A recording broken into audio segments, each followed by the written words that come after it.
دی به همیشه دونه ووهی د مشرکانو کافرانو چې د هغو به دا خیال سو چې دا مړ سول. بعضې روایاتو کې راځي چې دی به دونه ووهی چې بېهوښه به سو، تر ډبرو به لاندې، لیکن بیرته به په هوش کې رالی چې کتل به بله ورځ به بیا دی ولاړ و خلکو ته به د الله د دین دعوت ورکوي. د نوح علیه السلام ته الله پاک نیم سوه کاله عمر ورکړ، او دا عمر د دین په دعوت او د دین په تبلیغ کې تیروي. په نیم سوه کاله کې مفسرین علما کرام لیکي چې 80 کسانو پر ده باندې ایمان راوړ.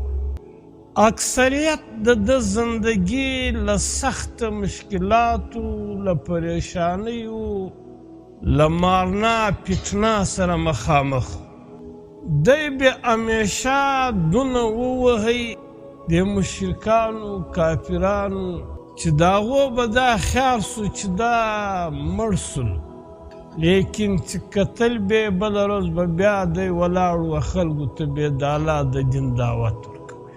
بعضې روایاتو کې راځي چې دی به دونه ووهی چې بېهوښه به سو، تر ډبرو به لاندې، لیکن بیرته به په هوش کې رالی او بیرته به د دغه کلمې او د دغه دین دعوت و خلکو ته ورکوي.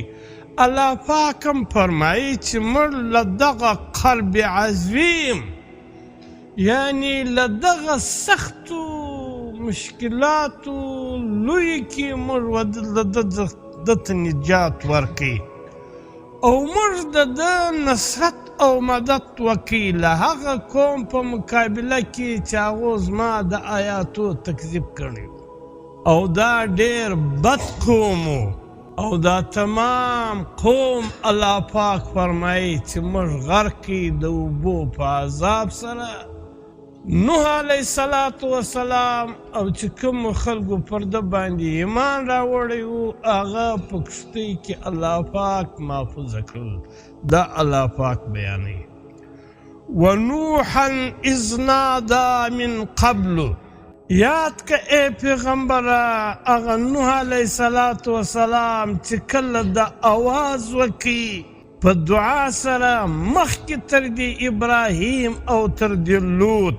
فاستجبنا له، الله پاک فرمایي چې موږ اجابت وکړي